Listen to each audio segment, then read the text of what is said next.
Hello students, today in this video lecture we are going to discuss about phenols. Phenol ये जो topic है ये आपको बहुत इम्पोर्टेंट टॉपिक है from one of the topic from pharmaceutical organic chemistry. So let us begin. जो compounds में one और मोर COH group is directly attach with the carbon of benzene group उसको हम कहेंगे फिनॉल. तो अगर सिंपलेस्ट स्ट्रक्चर हमें ड्रॉ करना है तो we have benzene ring and we have OH group which is attached to this ring. So ये सिंपलेस्ट फिनॉल है जिसको हम कहेंगे कार्बोलिक एसिड. और ये जो टर्म है ये डिराइव किया है from the old name of benzene that was phene. तो फिनाइल हो गया आपका C6H5.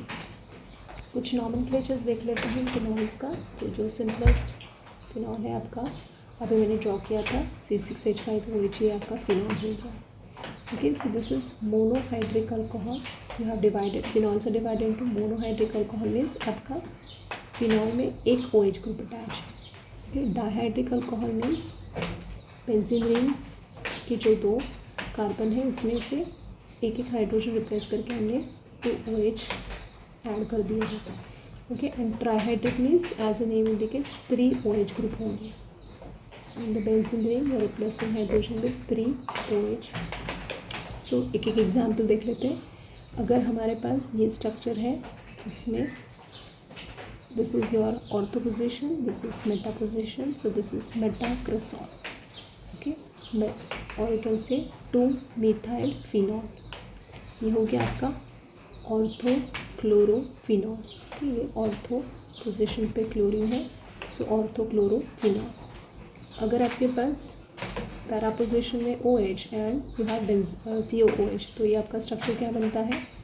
Without this OH it is benzoic acid. तो ये हो गया हमारा पैराहाइड्रोक्सी बेंजोइक एसिड. ओके, बिकॉज ये इसमें याद रखिए आपको OH एज अ सब्सटीट्यूएंट लेना है. So it will be parahydroxy benzoic acid. फिर हम बात कर लेते हैं डाइहाइड्रो अल्कोहल्स की. सो रिसोर्सिनॉल क्या है? देखिए 1 2 3.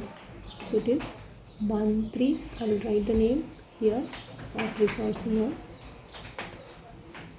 This is 1 3 dihydroxy benzene या फिर ortho. This is Meta hydroxy phenol. Meta hydroxy phenol. Okay, इसको हम आईपैक नेम में लिखेंगे 1 3 डाइहाइड्रोक्सी बेंजीन. कॉमन नेम लिख सकते हैं हम बेटा हाइड्रोक्सी फिनॉल. सो अभी इसका कॉमन नेम जो है रिसोर्सिनॉल कहते हैं. फिर कैटेकोल में क्या है? 1 और 2 दोनों पे आपका OH ग्रुप है. सो कैटेकोल का नाम लिखेंगे हम 1 2 डाइहाइड्रोक्सी बेंजीन या फिर हम इसको लिखेंगे this is ortho hydroxy phenol. ठीक, सो ये हमारा कॉमन नेम है इसका कैटेकोल. सो कैटेकोल में OH ग्रुप्स 2 है और पोजीशन 1 और 2 पे है. रिसोर्सिनॉल में 1 और 3 पोजीशन पे आपका OH प्रेजेंट है और उसका कॉमन नेम है रिसोर्सिनॉल. फिर 1 और 4 पोजीशन पे आपको दिख रहा है, इसको हम कहेंगे 1 2 3 4. So this is name, common name है इसका हाइड्रोक्विन. इज 1 4 डाइहाइड्रोक्सी बेंजीन या फिर पैराहाइड्रोक्सी फिनॉल. देन 2 रिंग्स फ्यूज है और उसके साथ OH अटैच है तो इसका नाम है naphthol. Okay, so this is your alpha naphthol. फिर कुछ एग्जाम्पल्स ट्राइहाइड्रिक अल्कोहल्स के देखते हैं. 1 2 3 पोजिशन एडजस्टमेंट पे अगर प्रेजेंट है तो उसका कॉमन नेम है pyrogallol. Then 1 2 3 4 5 6. So 1 3 and 5 position पे OH ग्रुप अटैच है तो उसको हम कहेंगे phloroglucinol. This compound is OH OH and OH 1 2 4 position पे OH है तो it is called as hydroquinone. So ये कुछ नॉमेनक्लेचर हो गए. और कुछ देख लेते हैं. फर्स्ट स्ट्रक्चर आप देख सकते हैं. This is 1 and 2. This is 1 2 3 4 5 6. This is 1 2 3 4 5 6 and this is 2, 4 and 6 position पे नाइट्रो ग्रुप। तो फर्स्ट कंपाउंड में आपका 2 नाइट्रोफिनॉल, ये आपका ऑर्थो पोजीशन होता है, ये दोनों, ये मेटा पोजीशन होता है, this is your para position. Okay, so ये हो गया आपका सेकेंड कंपाउंड में 3 नाइट्रोफिनॉल या फिर मेटा नाइट्रोफिनॉल, ये पोजीशन कौन सा है, Meta, so this is Meta nitrophenol. फिर ये पोजीशन आपका है 4 नाइट्रोफिनॉल या फिर para nitrophenol, this is your 2,4,6 dash try nitrophenol, इसका कॉमन नेम है picric acid. Now let us talk about the structure of phenols. Alcohol functional group consists of oxygen atom bonded to sp2 hybridized aromatic carbon and hydrogen via sigma bond. तो आपका जो phenol का structure है इसमें OH, ये oxygen जो carbon से bonded है और हाइड्रोजन से, दोनों भी सिग्मा बॉन्ड है और दोनों CO and OH bond polar bonds है। तो देर इज़ अ कॉन्जुगेशन, यहाँ पर एक अनशेड पेयर ऑफ इलेक्ट्रॉन रहता है, तो इसकी वजह से there is a conjugation between unsaid pair of oxygen and the benzene ring. इसकी वजह से जो कंपाउंड फॉर्म हो रहा है आपका फिनॉल, तो वो अल्कोहल के कंपैरिजन में उसका CO बॉन्ड शॉर्टर है इन लेंथ, और जो OH ग्रुप है that is more basic, and H proton acidic, OH proton जो है वो मोर एसिडिक है। अभी एक क्वेश्चन ऐसे आ सकता है, आपको कंपेयर करना है, आपको ऑर्थो नाइट्रोफिनॉल और पैरा नाइट्रोफिनॉल, इन दोनों के बीच में इट कैन बी आस्क्ड कि कौन सा कंपाउंड मोर वोलेटाइल है, या फिर सॉल्युबिलिटी कंपेयर करना है। तो अगर हम ऑर्थो नाइट्रोफिनॉल का स्ट्रक्चर देखेंगे तो इस तरीके से OH एंड यहाँ पर NO2 लिखा है, तो ये जो है इसको हम कहेंगे this is what, intermolecular, so bond between hydrogen and oxygen, this is your hydrogen bonding. Okay, so intermolecular hydrogen bonding ortho substituted products में पॉसिबल होता है। सो ऑर्थो सब्सटीट्यूटेड प्रोडक्ट, ये आपका ऑर्थो नाइट्रोफिनॉल है, तो इसमें इंटरमॉलिक्यूलर हाइड्रोजन बॉन्डिंग है, इसकी वजह से it has, we can say इसको वाटर सॉल्युबिलिटी लेस है, and we can say it is more volatile,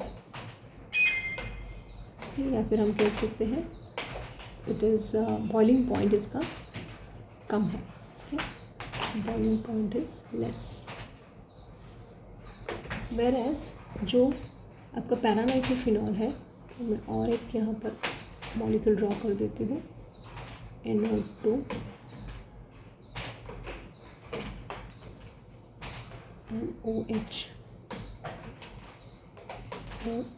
तो यहाँ पर इंटरमॉलिक्यूलर हाइड्रोजन बॉन्डिंग होता है। Intermolecular hydrogen bonding, this is intermolecular, so intermolecular hydrogen bonding की वजह से जो कंपाउंड फॉर्म होगा वहाँ पर आपका सॉल्युबिलिटी आप देख सकते हैं, इधर 0.2 gram soluble in 100 ml, this is 1 point, so solubility increases, solubility is more because of intermolecular hydrogen bonding and it is less volatile, or we can say it is non volatile with steam. Okay, so solubility is more and boiling point इसका ज़्यादा होगा। okay? एक और concept देख, ये हो गया हमारा, इसके बाद हम बात करेंगे फिजिकल प्रॉपर्टीज़। सो फिनॉल फिजिकल प्रॉपर्टीज़ इस कुछ इस तरीके से दिखाएगा, कलरलेस है, क्रिस्टलाइन पॉइजनस सॉलिड है, फिनॉलिक ऑर्डर रहता है, इसका मेल्टिंग पॉइंट है 41, बॉइलिंग पॉइंट है 182, ये स्पायरिंगली सॉल्युबल होगा वाटर में और इट फॉर्म करेगा पिंक कलर का solution, temperature about 68.5, it is completely soluble, और ये ब्लिस्टर्स कॉज करेगा स्किन पे, and it is use as disinfectants and washrooms, ये हमको पता है। ओके, नाउ ये एक बहुत इंपॉर्टेंट टॉपिक है, एसिडिटी ऑफ फिनॉल्स। तो एक चीज़ आपको याद रखना है कि अगर आपको कहीं पे भी Ka वैल्यू दिया है, तो Ka वैल्यू अगर ज़्यादा है, ओके, दैट मीन्स आपका compound is more acidic, okay, और उसी के साथ साथ उसका pKa वैल्यू जो है वो लेस होगा। ओके, सो अगर आपको pKa वैल्यू दिया है तो आपको कंपेयर करना है pKa value between the 2-3 compounds, और आपको अब फिर आप बता सकते हैं ज़्यादा एसिडिक कौन सा है। तो अभी मुझे फिनॉल्स और कार्बोक्सिलिक एसिड इन दोनों में कंपैरिजन करना है। तो फिनॉल का पीके कितना है 10 और कार्बोक्सिलिक एसिड का 5 है। इसका मतलब फिनॉल्स अगर हम एसिडिक कैरेक्टर कंपेयर करेंगे तो ये कार्बोक्सिलिक एसिड के कंपैरिजन में लेस एसिडिक है। ओके, और ये तो हो गया फिनॉल और कार्बोक्सिलिक। फिनॉल और हमने अल्कोहल को कंसिडर किया तो phenol is more acidic than alcohol. आप देख सकते हैं इसका पीके 16 एंड इसका पीके 10। तो ऑब्वियसली पीके जिसका कम है वो ज़्यादा स्ट्रॉन्गली एसिडिक है। तो अगर हमने अल्कोहल कंसिडर किया तो alcohol will be less acidic than phenol. ये समझ में आया आपको? Phenol are more acidic than phenol but it is less acidic than carboxylic acid. तो अगर हमने इसको एक्सप्लेन करना है तो इसका रीज़न क्या है? तो आप देख सकते हैं phenol exist in the resonance hybrid. So ये हमारा दो pair of electrons, I can write like this और दिस वे। ये हमारा एक स्ट्रक्चर हो गया। इसके बाद में अगर ये जो बॉन्ड है ये हम यहाँ पर ले लेंगे और ये आपका इधर पे आ जाए तो negative charge is on the carbon atom and this will acquire positive charge. तो इसमें हम रेजोनेंस दिखा सकते हैं। So this bond I will shift to this carbon atom, तो ये नेगेटिव शिफ्ट हो जाएगा इधर। नेक्स्ट स्ट्रक्चर में ये यहाँ पर लेके आ जाता है तो नेगेटिव चार्ज यहाँ शिफ्ट हो गया। सो 3, 4, 5 में हम रेजोनेंस स्टेबलाइजेशन देख सकते हैं। सो फिनॉक्साइड आयन जो फॉर्म हो रहा है आपका फिनॉल से, due to the resonance oxygen atom acquires a positive charge. तो जो इलेक्ट्रॉन पेयर है वो अपनी तरफ अट्रैक्ट कर लेगा and release of H+ ion. So अगर हमने फिनॉल का कार्बन एटम देखा तो वो sp2 हाइब्रिडाइज्ड है और जो अल्कोहल का कार्बन एटम है वो sp3 हाइब्रिडाइज्ड है। So carbon atom of COH group of phenol is more electrophilic. sp2 hybridization की वजह से वो ज़्यादा इलेक्ट्रोफिलिक है। ज़्यादा इलेक्ट्रोफिलिक मीन्स वो इलेक्ट्रॉन्स पुल करेगा।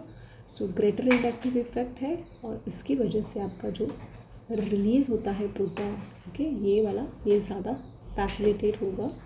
It will be faster and it will be easier. इसकी वजह से फिनॉल्स जो है वो मोर एसिडिक होते हैं एज़ कम्पेयर टू अल्कोहल, क्योंकि फर्स्ट स्टेप में हमने देखा है रेजोनेंस स्ट्रक्चर पॉसिबल है और दूसरी बात ये जो sp2 हाइब्रिडाइज कार्बन एटम है वो इलेक्ट्रोफिलिक ज़्यादा है, इसके लिए इसका इंडक्टिव इफेक्ट ज़्यादा है।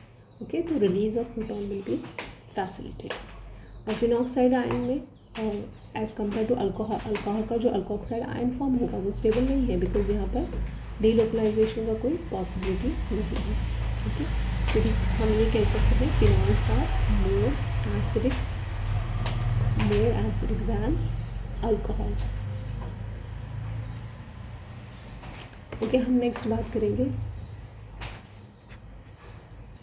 अल्कोहल, फिनॉल और कार्बोक्सिलिक एसिड में हमको कंपैरिजन करना है तो ये एक्सप्लेनेशन हम इसका देख लेते हैं। तो ये आपका RCOOH रेजोनेटिंग स्ट्रक्चर है and RCOOH I will put this bond here. तो यहाँ पे डबल बॉन्ड आ गया, positive charge will be here and this oxygen will carry negative charge. लेकिन ये जो स्ट्रक्चर्स है इक्विवेलेंट नहीं है and they are less stable. Okay, ये दो स्ट्रक्चर्स लेस स्टेबल है। अगर हम कार्बोक्सिलिक एसिड को आयनाइजेशन करते हैं तो RCOOH will give us RCOO- and H+। तो ये RCOO- को हम कुछ इस तरीके से रेजोनेंस स्ट्रक्चर दिखा सकते हैं। So this will double bond will come here and negative charge will be acquired by this oxygen. So ये जो 3 और 4 ये जो दो स्ट्रक्चर है कार्बोक्सिलेट एनायन के, ये रेजोनेटिंग स्ट्रक्चर्स जो है वो इक्विवेलेंट है and they are hence stable. तो RCOOH की जो है टेंडेंसी टू अंडरगो आयनाइजेशन और वो क्या करेगा, more stable carboxylate ion form कर रहा है एंड प्रोटॉन रिलीज हो गया। सो नाउ यही हम कंपेयर करेंगे विथ फिनॉक्साइड आयन। आप देख सकते हैं resonating structures of phenoxide ion. तो यहाँ पर क्या हो रहा है, I show this bond here. तो जैसे हमने ये पहले with respect to phenol and alcohol मैंने डिस्कस किया, एक्सप्लेन किया है। तो ये रेजोनेटिंग स्ट्रक्चर्स है but the resonating structures of phenol are not equivalent. Carboxylate ion का जो रेजोनेटिंग स्ट्रक्चर्स है ये क्या है, इक्विवेलेंट है और ये ज़्यादा स्टेबल है। लेकिन अगर हम उसी को फिनॉक्साइड आयन के रेजोनेटिव स्ट्रक्चर के साथ डिस्कस करेंगे तो ये इक्विवेलेंट नहीं है, that is why it is less stable. Okay, ये रीज़न की वजह से हम कहेंगे कार्बोक्सिलेट आयन ये रेजोनेंस स्टेबलाइज होता है as compare to the phenoxide ion. तो हम कहेंगे कार्बोक्सिलिक एसिड ये रीज़न की वजह से फिनॉल से ज़्यादा एसिडिक है। ओके, तो कॉमन कंपाउंड्स के बीच में अगर हमको रिलेटिव एसिडिटी ऑर्डर चेक करना है तो आपका कार्बोक्सिलिक एसिड फर्स्ट आएगा, उसके बाद में कार्बोनिक एसिड, फिर आपका फिनॉल आएगा। Phenol is more acidic than water and lastly आपका अल्कोहल आएगा। Okay, so this is the increasing strength of acidic character between these compounds.